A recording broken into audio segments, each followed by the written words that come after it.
My name is Maya Chin, and for 28 years I'd been the family embarrassment. My brother Derek? He was the golden child. MBA from Wharton. Started his tech consulting firm at 26. Drove a Tesla Model S. Wore custom suits. Our parents introduced him as our successful son, the entrepreneur. Me. I was Maya. She does something with computers. I worked as a systems analyst. Decent salary. Quiet life. I lived in a modest apartment in Austin, drove a 7-year-old Honda Civic and kept to myself. Family gatherings were torture. Derek would talk about his clients, his revenue growth, his expansion plans. Mom and Dad would beam with pride. Then they'd turn to me. And Maya, are you still doing that tech support thing? I'd correct them every time. Systems analysis. I designed database architectures for. That's nice, honey, Mom would interrupt. Derek, tell us more about your new office. Derek's company, Apex Consulting Group, had grown to 43 employees. They occupied the entire third floor of the Crawford Building in downtown Austin. Glass walls.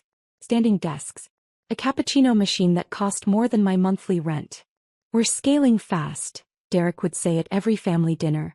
Revenue hit $8.2 million last year. On track for $12 million this year. What they didn't know was that I'd been watching Derek's business for years. Not because I was jealous. Because I was worried. Derek was brilliant at sales. Terrible at operations. His company burned through cash like wildfire. High overhead. Excessive spending on client entertainment. Lease payments that made my eyes water. But I said nothing. I was just the disappointment. What did I know about business? In 2019 I made a decision that would change everything. The Crawford Building went up for sale. The owner, Margaret Crawford, was 86 and wanted to retire. The building was a boutique commercial property. 6 floors, prime downtown location. Occupied by 4 businesses including Derek's company. Listed at $14.2 million. I'd been saving and investing since college. Living below my means. Maxing out my 401k. Building a portfolio. By 2019 I had $3.8 million in liquid assets. Not enough to buy the building outright, but enough for a substantial down payment. I met with Margaret personally. We talked for 3 hours over tea in her penthouse apartment. Why do you want this building? She asked. Long-term investment, I said. Stable tenants. Good location. And I hesitated. My brother's company is one of your tenants. I want to make sure he has a stable landlord. Margaret smiled. You're protecting him. He doesn't know that. And I'd like to keep it that way. We structured the deal through an LLC, Crawford Properties Holdings. Margaret carried a note for $10.5 million at favorable terms. I put down $3.7 million. The building cash flowed immediately.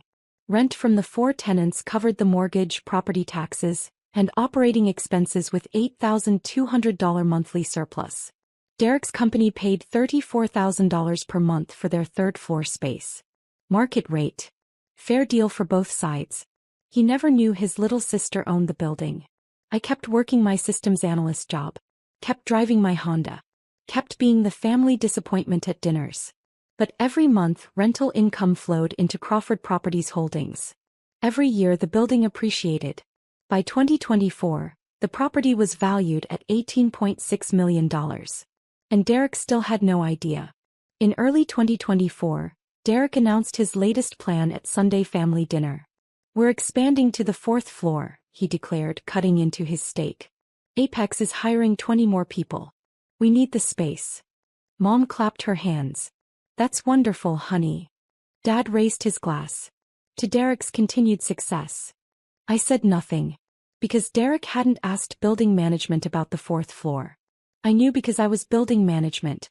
The 4th floor was occupied by a law firm on a 5-year lease that didn't expire until 2026. The landlord's some LLC, Derek continued. Total absentee owner. I'll just offer them more money. They'll break the law firm's lease. Easy. My stomach tightened. But I stayed quiet. Maya, Mom said, turning to me. How's your little job? It's fine, I said. Still doing computer stuff? Dad asked.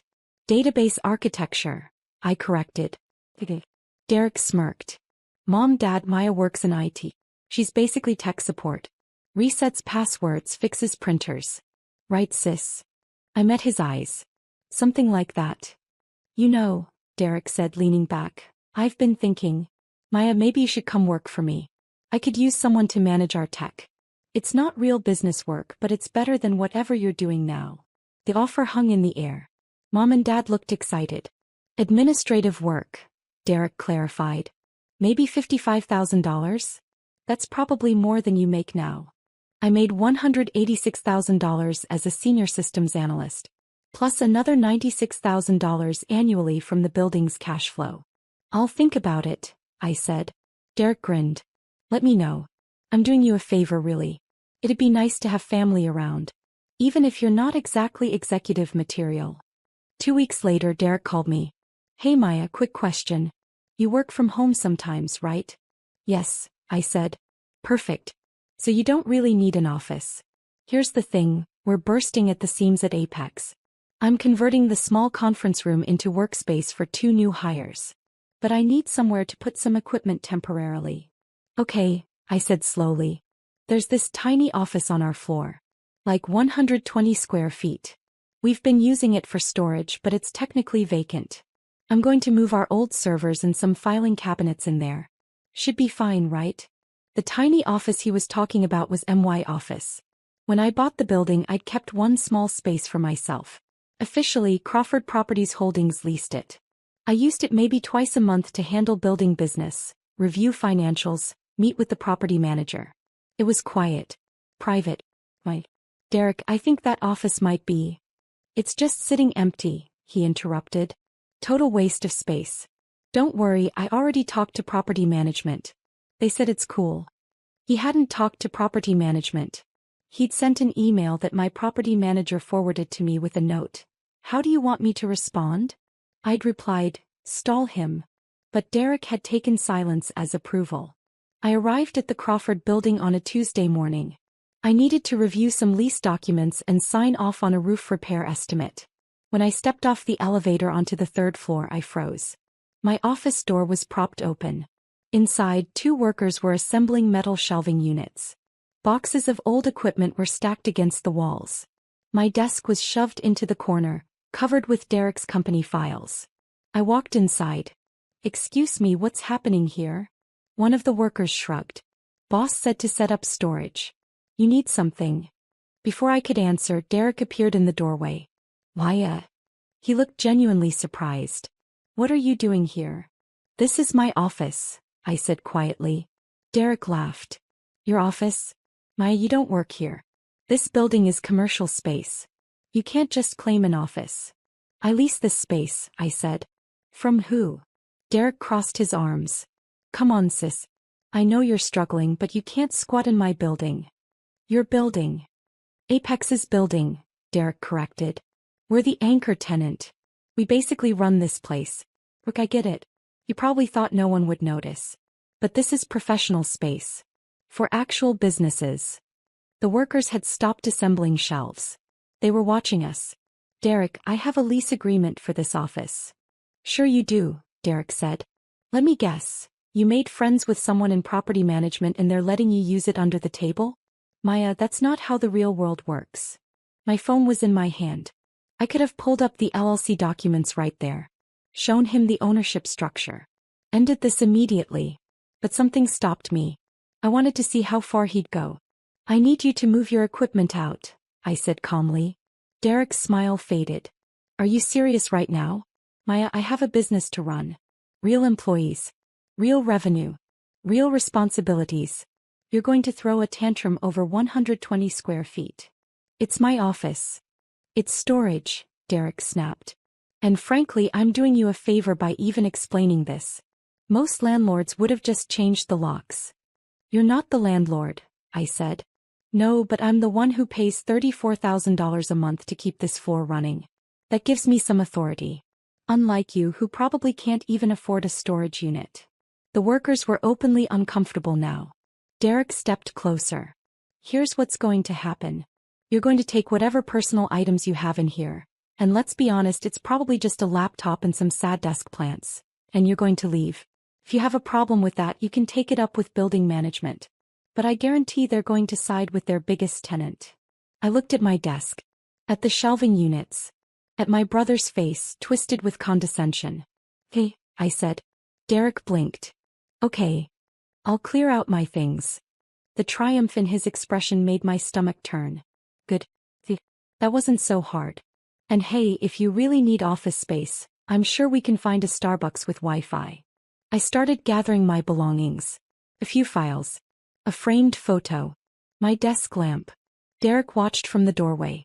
You know, Maya, this is why you haven't gotten ahead in life. No backbone. No fight. Just acceptance. Mom and Dad tried to raise us both to be ambitious, but I guess some people are just built different. I unplugged my laptop. I mean, look at you, Derek continued. 28 years old, working some entry-level IT job, can't even afford real office space. Meanwhile, I'm running a multi-million-dollar company. Do you understand the gap between us? I packed my files into a box. It's not an insult, Derek said. It's just reality. Some people are leaders. Some people are support staff. There's no shame in that. Well, maybe a little shame. But that's life. I picked up my box. Looked at him one last time. I'll be out of your way, I said. Derek clapped me on the shoulder as I walked past. There you go. This is growth. Accepting your limitations. I'm proud of you, sis. I walked to the elevator. Pressed the button. The doors opened. As they closed, I pulled out my phone. Opened my email. Found the message from my property manager. Still want me to stall Derek on the 4th floor expansion? I typed a response. No. Send him the formal lease denial. And prepare eviction paperwork for his company. 30-day notice. Effective immediately. I hit send. Then I called my attorney. Rachel, it's Maya. I need you to draft a formal lease termination for Apex Consulting Group. Yes, the whole floor. Breach of lease terms. Unauthorized use of non-leased space. Hostile behavior toward building ownership. I want it delivered by process server tomorrow morning at 8 a.m. I didn't sleep much that night. Not because I was nervous. Because I was meticulous. I reviewed every document. Every lease clause. Every email Derek had sent to property management over the years. The evidence was clear. Apex Consulting had made unauthorized modifications to their space without approval. Accessed and occupied non-leased areas. Repeatedly ignored property management communications. Failed to maintain required insurance coverage, discovered in my review. Any one of these was grounds for lease termination. At 7:45 a.m., I sat in my car across the street from the Crawford building. I watched the process server enter. Watched him take the elevator to the 3rd floor. At 7:58 a.m. my phone rang. Derek. I let it go to voicemail. At 8:03 a.m. he called again. Voicemail. At 8:07 a.m. a text, call me now. At 8:11 a.m. another call. This time I answered. What the FUVK, Maya? Derek's voice was shaking. Did you do this? Do what? I asked calmly. Some guy just served us with an eviction notice. Says we have 30 days to vacate. This is insane. I'm calling a lawyer. You should read the notice carefully, I said. It outlines the lease violations. Lease violations? We're the best tenant in this building. We pay on time. He stopped. Wait. How do you know about the notice? Maya. What did you do? I took a breath. I didn't do anything, Derek. Crawford Properties Holdings LLC made a business decision to terminate your lease. Silence. Then, what the hell is Crawford Properties Holdings? The company that owns the building you're standing in. More silence. What does that have to do with you? I'm the managing member, I said. I've owned the building since 2019. I could hear Derek breathing. You're lying. The ownership documents are public record, I said. Travis County Clerk's Office. You can look them up yourself. There's no way you could afford. I purchased it for $14.2 million with seller financing. The building's current value is approximately $18.6 million. Your company pays $34,000 monthly in rent. Well paid. Past tense now. Maya. His voice cracked. You can't do this. We have 43 employees. We have clients. We have contracts. We can't just move in 30 days. You should have thought about that before you kicked me out of my office. That was a storage room. It was leased space, I said. To my LLC. You occupied it without authorization. You also accessed the fourth floor stairwell last month without permission, made modifications to the HVAC system without approval, and failed to maintain the required $2 million liability insurance policy as specified in Section 7.3 of your lease. How do you? I'm the landlord, Derek. I know everything that happens in my building. I could hear him breathing heavily. Please, he said finally. Maya, please. I'm sorry about yesterday. I was stressed. I didn't mean those things. You can have the office back. You can have 2 offices. Just, please don't do this. The eviction stands, I said. Our business will collapse. Derek shouted. Do you understand that? We can't find new space in 30 days. We'll lose clients. People will lose their jobs. You're destroying everything I've built. No, I said quietly. You built your business on leased space. You never owned the foundation. And you treated the person who actually owned it like garbage. I'm your brother. Yes, I said. You are. The brother who called me support staff. Who said I had no backbone. Who offered me a $55,000 job as a favor when I make $186,000 a year. Who mocked me at every family dinner for 12 years. The brother who told Mom and Dad I was the family embarrassment. Who said I'd never amount to anything. Who kicked me out of my own building. Derek was crying now. I could hear it. I'll tell Mom and Dad, he said. They'll make you stop. Tell them what? I asked. That the daughter they've ignored for years owns a $18.6 million commercial property? That the disappointment has been your landlord for 5 years? Go ahead. I'd love to hear that conversation. You're destroying me, Derek whispered. No, I said. I'm running my business. Just like you taught me. I'm making a decision based on what's best for my asset. You're a problematic tenant. You're being removed. It's nothing personal. Just business. I hung up. At 9:47 a.m., exactly as I'd expected, the calls from Mom and Dad started. I let them all go to voicemail. By noon I had 47 missed calls and 89 text messages. Mom, Maya Renachin, call me right now. Dad, what did you do to your brother? Derek, I'll sue you for everything. Mom, how could you be so cruel? Derek, please, I'm begging you. Dad, this family is falling apart because of you. Derek's business partner Aaron, we need to talk. Please. I was sitting in a coffee shop reviewing the lease termination with my attorney on Zoom. They have any grounds to fight this? I asked Rachel. She shook her head. The lease violations are clear and documented. They occupied non-leased space, made unauthorized modifications, and they're 2 months behind on their insurance requirement. Any judge would uphold this termination. How long before they're actually out? If they comply, 30 days. If they fight it, we'll have them forcibly removed in 45 to 60 days. But fighting it will cost them $40,000 in legal fees they can't afford. My guess? They'll negotiate. What kind of negotiation? They'll beg you to let them stay. Offer to pay more rent.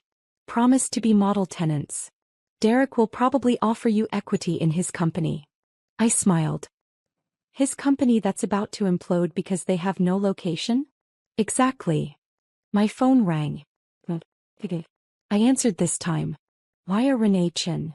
Mom's voice was shaking with rage. What is wrong with you? Hi, Mom. Don't you hi Mom me. Derek is in tears. His entire company is falling apart. And you're doing this to punish him over some office. I'm terminating a lease with a problematic tenant. He's your brother. Yes, I said. And for 28 years, you've made it very clear which child you value more. I'm simply running my business. Your business. Mom laughed bitterly. Maya, stop this fantasy. You can't afford to own a building. Is this some scam? Did you forge documents? Because Derek's lawyer is going to. Mom, I bought the Crawford building in 2019 for $14.2 million. I've owned it for 5 years. Derek's company has been paying me $34,000 monthly in rent. That's $2.04 million I've collected from him over the years. You can verify all of this through public records. Silence. You're lying, Mom finally said. But her voice was uncertain. Travis County Clerk. Property records. Crawford Properties Holdings LC. I'm the registered agent. How? Where did you get $14 million? I didn't need $14 million. I needed $3.7 million for the down payment. I've been saving since college. Investing.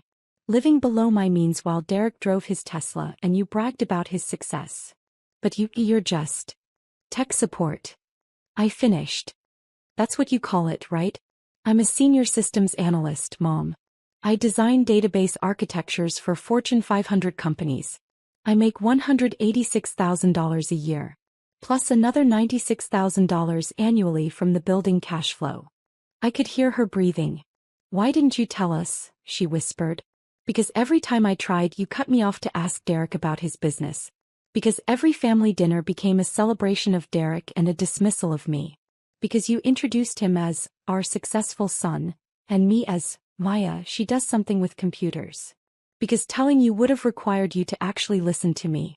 And you never did. Maya, that's not fair. Derek called me support staff on Sunday. Offered me a $55,000 job as charity. You and Dad laughed. He thought it was generous. He was trying to help you. I don't need his help, Mom. I never did. I needed my family to see me. To respect me. To stop treating me like the consolation prize child. But you couldn't do that. So I stopped trying. This is about revenge? Mom's voice rose. You're destroying your brother's life because your feelings were hurt? No, I said calmly. I'm enforcing a legal lease termination because Derek violated the terms of his tenancy. The fact that it feels like revenge to you says more about how you've treated me than about my business decision. Your father wants to talk to you. There was shuffling. Then Dad's voice. Maya. Stop this immediately. No. I'm not asking. I'm telling you.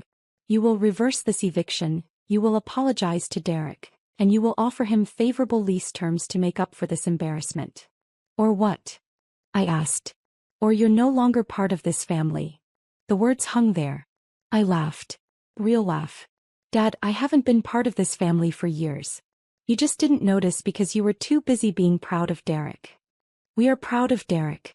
He built something. He took risks. He built something on land I own. Using rent money I collected. In a building I purchased while he was still bragging about his series of funding that fell through. Dad, Derek's company isn't successful. It's over-leveraged, poorly managed and hemorrhaging cash. I've seen his financials. He's 3 months from insolvency even with his current location. You're lying. His overhead is $126,000 monthly. His average revenue is $180,000. That leaves $54,000 for payroll, benefits and taxes for 43 people. The math doesn't work. It never did. He's been paying himself $220,000 annually while his employees make $45,000 and work 60-hour weeks. I've watched him nearly collapse twice. The only reason he survived was because I kept his rent stable when the market would have justified a 40% increase. Silence. I've been protecting him for 5 years, I continued. And he thanked me by kicking me out of my own building.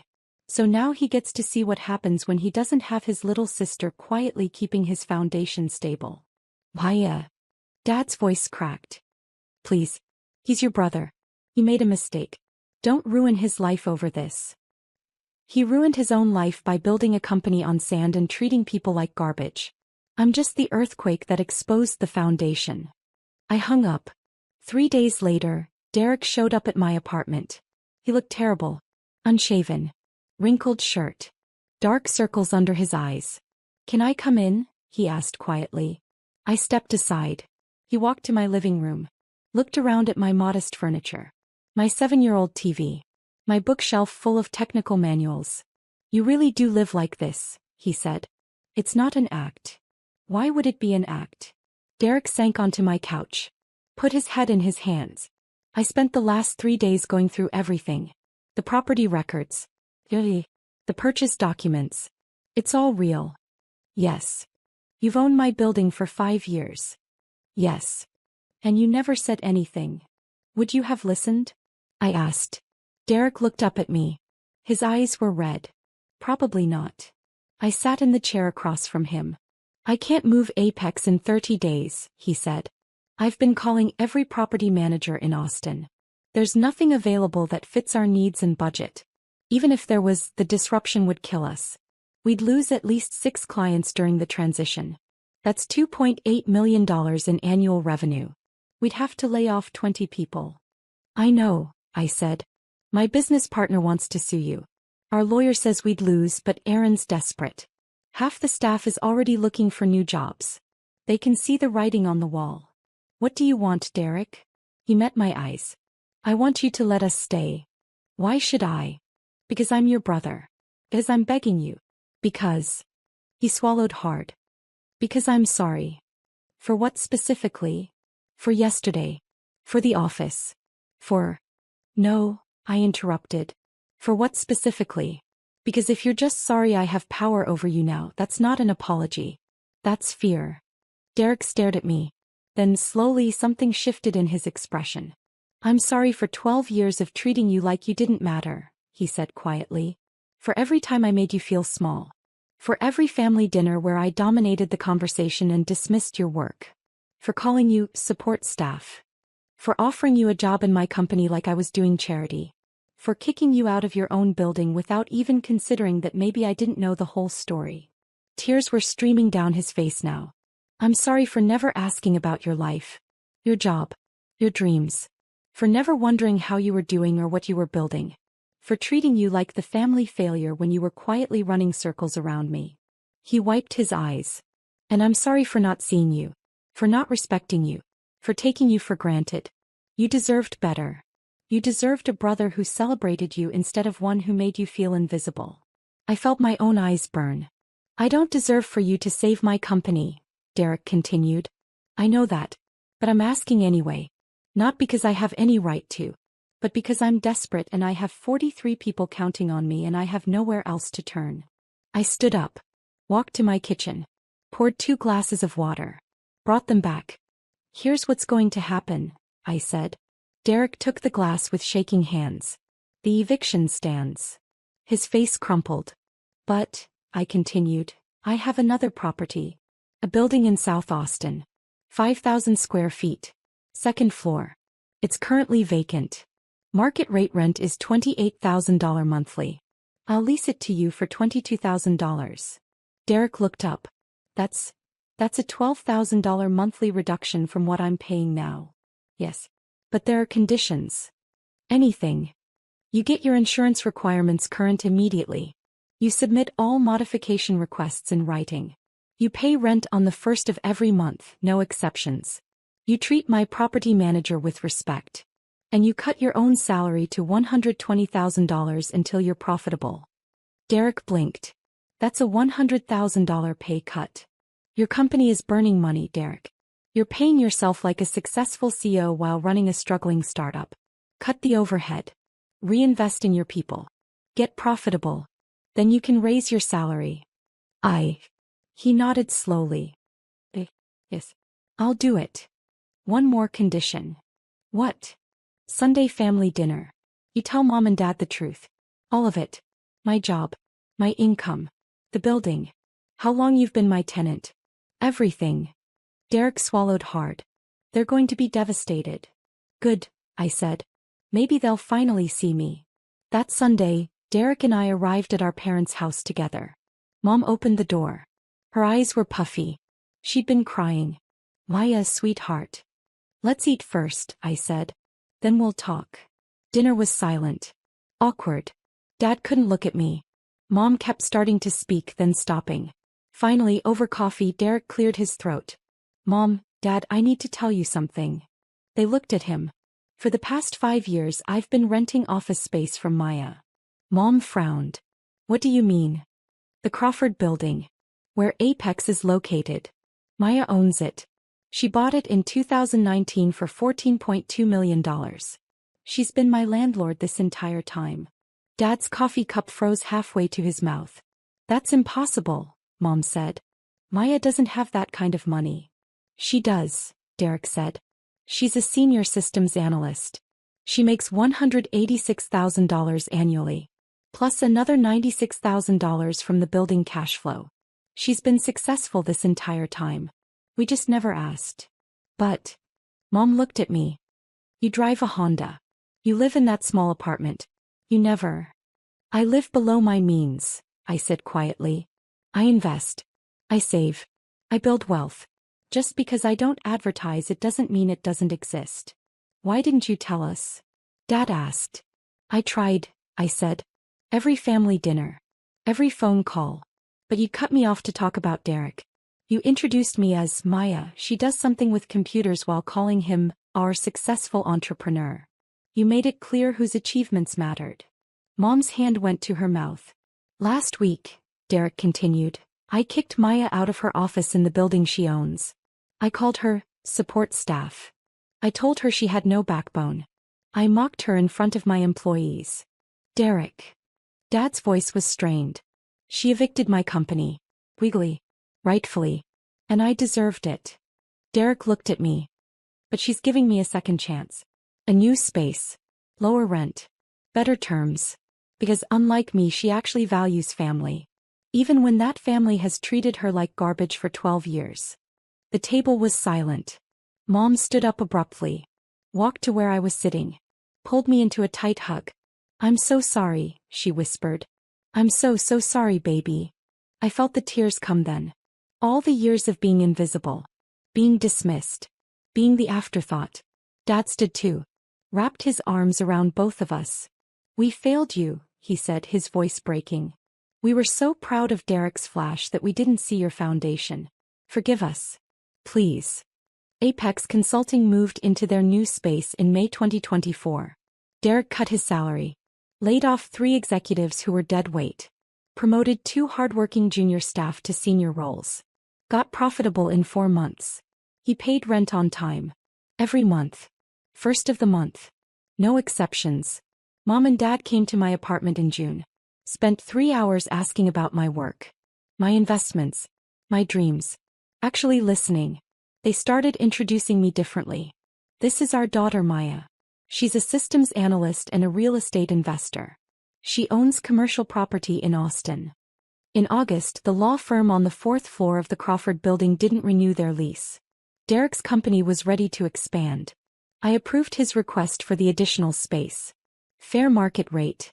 Professional terms. At Sunday dinner, Derek stood up with his wine glass.